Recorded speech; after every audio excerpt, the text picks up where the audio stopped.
የኢትዮጵያ የባህር በር ጥያቄ የረጅም ጊዜ ቢሆንም ከቅርብ ጊዜ ወዲህ ግን በመንግስት በኩል ትኩረት የተደረገበት ጉዳይ ነው። ኢትዮጵያ እንዴትና መቼ በማን ምክንያት የባህር በር ወይም ወደብ አጣች የሚለው ጉዳይ ምላሽ የሚያስፈልገው ወይም አስቀድሞ የሚታወቅ ቢሆንም የመኖሩ አስፈላጊነት ግን የሚያጠያይቅ አይደለም። በዛሬው የመህልቅ መሰናዷችንም ኢትዮጵያ የባህር በር ማግኘት የምትችልበት የህግ አግባብ ስለመኖሩ እንመለከታለን። ፍቅርተ ቢተው ነኝ። የባህር በር በአንድ ሀገር ላይ የኢኮኖሚ፣ የፖለቲካ፣ የንግድ፣ የዲፕሎማሲ፣ የደህንነት ደም ስር ሆኖ አንዱን ከሌላው የሚያስተሳስር መንገድ ነው ማለት ይቻላል። በተለይም ብዙ የህዝብ ቁጥር ላላቸው ሀገራት የባህር በር መኖሩ አስፈላጊነቱ የሚያጠያይቅ አይደለም። አንድ ሀገር ወደብ ሲኖራት የኢኮኖሚ ደረጃዋን 20 በመቶ ማሳደግ እንደሚችል የዘርፉ ባለሙያዎች ሲናገሩ ይደመጣል። በሌላ አገላለጽ ወደብ የአንድን ሀገር 20 ከመቶ የኢኮኖሚ ድርሻ ይይዛል ማለት ነው።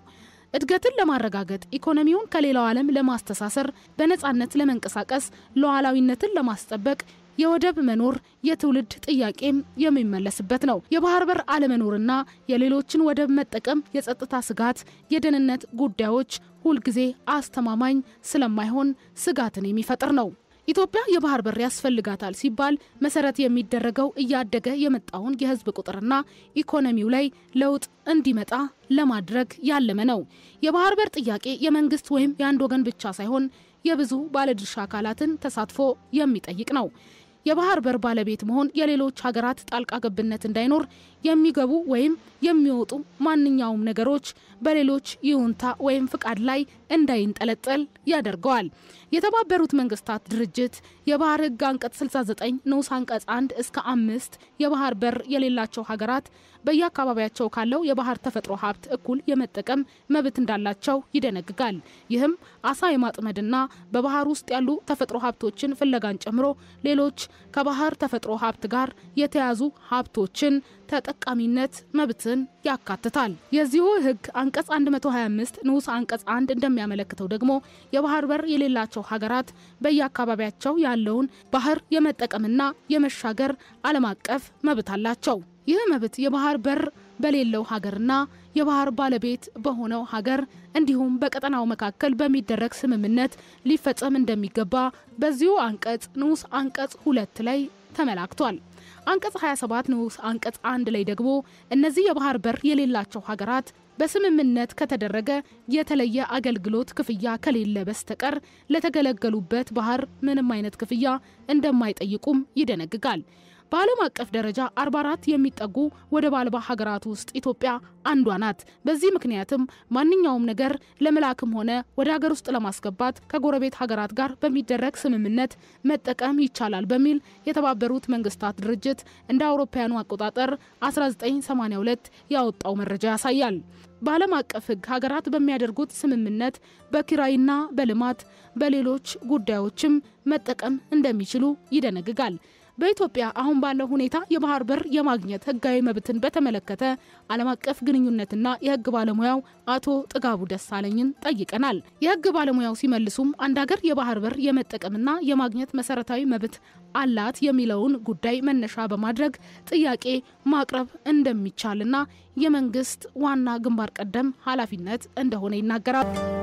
በሰላማዊና ዲፕሎማሲያዊ መንገድ ኢትዮጵያ ያጣችውን የባህር በር ማግኘት ትችላለች ያሉት አቶ ጥጋቡ መንግስት ግልጽ የሆነ ጥያቄ ማቅረብ አለበት ሲሉ የመጀመሪያ መንገድ ነው ያሉትን አንስተዋል። ኢትዮጵያ የባህር በር አክሰስ እንድታገኝ እና በቀጠናው ድሮም ተካፋይ ተጠቃሚ ነበረች፣ የቀይ ባህር ማለት ነው። አሁንም ወደዛ እድል ለመመለስ በሮቹ ዝግ አይደሉም። ሰላማዊና ዲፕሎማሲያዊ በሆነ መንገድ ምንጊዜም ቢሆን ጥያቄን ማንሳት፣ መወያየት፣ ማስመለስ የሚቻልበት ሁኔታ አለ። ያው የማይመከረው የማይፈቀደው ህግን የጣሰ የሚሆነው ጉልበት ወይም ጦርነት ነው እንጂ ዲፕሎማሲያዊ በሆነ መንገድ የኛ እንደውም ከ44 ሀገራት ኢትዮጵያ የተሻለ ወደብን የማስመለስ ወይም የወደብ ባለቤት የመሆን የተሻለ 70-80-90% እድሉ አለን። በዚህ መሰረት መጀመሪያ መሆን ያለበት ኢትዮጵያና በኤርትራ በኩል የመንግስት ለመንግስት ግንኙነት እና ጥያቄ አቅርቦ ዲፕሎማሲያዊ በሆነ መንገድ ይፈልጋል። መጀመሪያ ሁለቱ ሀገራትና ህዝቦች ወይም መንግስታት በኩል መጀመሪያ ጥያቄው ቀርቦ የአሰብን ማስመለስ የሚቻልበት እድል አለ። የወደብ ባለቤትነት የምትሆንበትን ነገር ስናነሳ አንደኛ መንግስት ለመንግስት መወያየት መቻል አለባቸው። ወይም ጥያቄው በኢትዮጵያ በኩል ፍላጎት መግለጽ ሳይሆን መጠየቅ ነው። ምኞት አለን እንደዚህ ሳይሆን ግን ግልጽ የሆነ ኦፊሻል የሆነ መንግስታዊ ጥያቄ ኢትዮጵያ አሰብ የሄደበትም ትክክል አይደለም፣ የባህር በር ያስፈልጋታል፣ በመልማት ላይ ያለ ሀገርና ህዝብ ነው፣ ለቀጠናው ኢትዮጵያ ታስፈልጋለች፣ በቀይ ባህር ቀጠና የቀደመ ታሪክና ልምድ አላት ብሎ ኦፊሻል ጥያቄ መንግስት ሊያቀርብ ይገባል ነው። ኢትዮጵያን የባህር በር ባለቤት ማድረግ በሚቻልበት የመጀመሪያው አካሄድ የማይሳካ ከሆነ ደግሞ ማግኘት የምትችልበት ሌላ አማራጭና የህግ አግባብ እንዳለ የተናገሩት የህግ ባለሙያው የምስራቅ አፍሪካ የልማት በይነ መንግስታት ድርጅት ኢጋድ በአፍሪካ ህብረት የዓለም አቀፍ ፍርድ ቤት በማመልከት ያጣችውን ወደብ ማስመለስ የምትችልበት የህግ አካሄድ መኖሩንም ጠቁመዋል።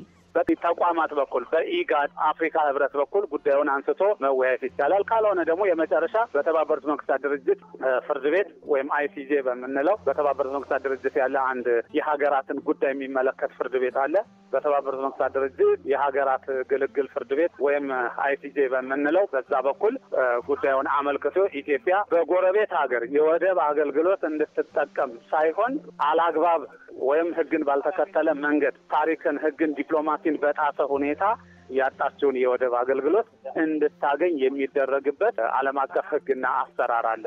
መሰረቱ ግን ዲፕሎማሲ ነው። መሰረቱ ጥያቄ ነው። መሰረቱ ድርድር፣ ምክክር፣ የደረጃው የወደብ ባለቤትነታችንን ወይም ጥያቄያችንን ለሚመለከተው አካል ማቅረብ ነው። አደራድሩን አስማሙን በሚልም ሌላ ሶስተኛ ወገን ኢትዮጵያና ኤርትራ በሚስማሙት በጋራ በጠየቁት ሀገር ልክ አሁን ኢትዮጵያና የሶማሊያ ፌዴራላዊ ሪፐብሊክ በቱርክ አንካራ በቱርክ መንግስት እንደተስማማ ነው እንደ ችግራችንን ለጊዜው እንደቀረፍንበትም ጥቅሉ ግን ኢትዮጵያ ወደብ ለማግኘት ከጥያቄ ባሻገር የታሪክ የህግና የዲፕሎማሲ ወይም የቀደመ ታሪክና ልምድ ለሚደግፋት በማስረጃ ማለት ነው። እነዚህ ማስረጃዎች ደግሞ በግልጽ ያሉ ስለሆነ ይህን መሰረት ተደርጎ ኢትዮጵያ የወደብ አገልግሎት የምታገኝበት የመንግስት ቁርጠኝነት ካለ አክሰሱ እድሉ አለ። ኢትዮጵያ የምትገኝበት ልዩ የኢኮኖሚ ዞን የአፍሪካ ቀንድ ሲሆን ይህም የጅቡቲ፣ የኤርትራና የሶማሊያ የባህር ዳርቻን ያጠቃልላል። በሱዳንና ኬንያ በኩል ያለው መስመርም ሌላው የባህር በርን ለመጠቀም የሚያስችል አማራጭ መንገድ ነው። የቀድሞ የአፍሪካ አንድነት ድርጅት በምስረታ ቻርተሩ መግቢያ ላይ በባህር ህግ ጉዳዮች ላይ ባሰፈረው ሀተታ የአፍሪካ ሀገራት የባህር በር ያላቸውን ጨምሮ ከባህር ሊያገኙት የሚገባቸውን ጥቅም እያገኙ እንዳልሆነ ጠቅሶ የባህር በር የሌላቸው ሀገራት ከባህር የመጠቀም መብታቸው ሊጠበቅ እንደሚገባና ይህም ከዓለም አቀፍ መርህ አንጻር ሊታይ እንደሚገባ ይደነግጋል።